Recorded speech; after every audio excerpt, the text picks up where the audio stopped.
l'Évangile du jour. Évangile de Jésus-Christ selon saint Marc. En ce temps-là, Jésus quitta le territoire de Tyr. Passant par Sidon, il prit la direction de la mer de Galilée et alla en plein territoire de la Décapole. Des gens lui amènent un sourd qui avait aussi de la difficulté à parler et supplient Jésus de poser la main sur lui. Jésus l'emmena à l'écart, loin de la foule, lui mit les doigts dans les oreilles et avec sa salive lui toucha la langue. Puis les yeux levés au ciel, il soupira et lui dit « Ephata », c'est-à-dire « Ouvre-toi ». Ses oreilles s'ouvrirent, sa langue se délia et il parlait correctement. Alors Jésus leur ordonna de n'en rien dire à personne. Mais plus il leur donnait cet ordre, plus ceux-ci le proclamaient. Extrêmement frappé, il disait « Il a bien fait toutes choses. Il fait entendre les sourds et parler les muets. » C'est petit à petit que Jésus, dans saint Marc, est amené à faire de lui-même une révélation plus claire. Il s'engage par des actes plus significatifs, si bien que des gens s'étonnent et vont progressivement au-delà même des questions. Ils vont découvrir que c'est un homme qui passe en faisant le bien. Il a bien fait toutes choses. Il fait entendre les sourds, parler les muets.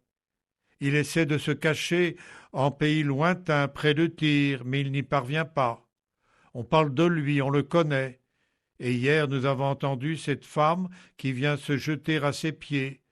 Le voici provoqué, comme malgré lui, à de nombreux signes. La femme lui force la main. On lui amène aujourd'hui un sourd-muet et on le supplie de lui imposer les mains. Malgré sa volonté d'être discret, il est comme forcé de se manifester. Il ne peut rester insensible. Même s'il emmène le sourd-muet loin de la foule, à l'écart, s'il recommande de ne rien dire à personne, on ne peut taire ce qu'il fait. Ses actes sont ceux d'un homme qui sauve. La fréquentation des actes du Christ actuellement, de ces signes que sont les sacrements, est aussi pour nous une approche concrète, contact de celui qui sauve. Quelle expérience en vivons-nous ? Alors, mes amis, chers auditeurs, je vous rejoins, vous les parents, dont l'enfant va être baptisé dans les prochaines semaines, les prochains mois.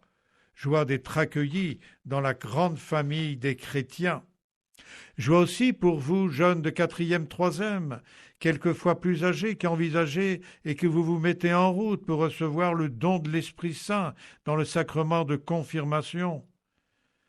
Que de joie j'ai traversé lors de mon service comme recteur à la cathédrale avec le Père Jam, tant de confirmations de jeunes du centre-ville, soit marqué de l'Esprit Saint, le don de Dieu, force du Christ en nous. Joie aussi pour ceux et celles qui vont communier pour la première fois au mois de mai, au mois de juin. Des centaines d'enfants se préparent dans notre département, dans notre diocèse, car le Seigneur souhaite faire route avec eux. Joie aussi d'être témoin d'un engagement de couple en vue de leur mariage religieux. Je te reçois comme époux et je me donne à toi. Désormais vous êtes unis par Dieu dans le mariage. Joie aussi, parfois, d'accompagner des personnes marquées par la maladie, par la veille du grand passage. Elles reçoivent le sacrement des malades, sacrement de la route, sacrement de la force d'un Dieu qui nous accompagne jusqu'au bout. Et bien sûr aussi cette expérience exigeante mais libérante du sacrement de la réconciliation. Voyez-vous l'actualité, chers auditeurs, l'actualité de cette parole, ce rendez-vous possible avec le Seigneur qui marche avec nous sur nos chemins de bonheur ou de malheur, mais qui nous aide à en faire des chemins de vie. Amen. L'évangile du jour a été commenté par le père Hubert Champenois, prêtre auxiliaire au service de la paroisse Saint-Luc de Bretagne.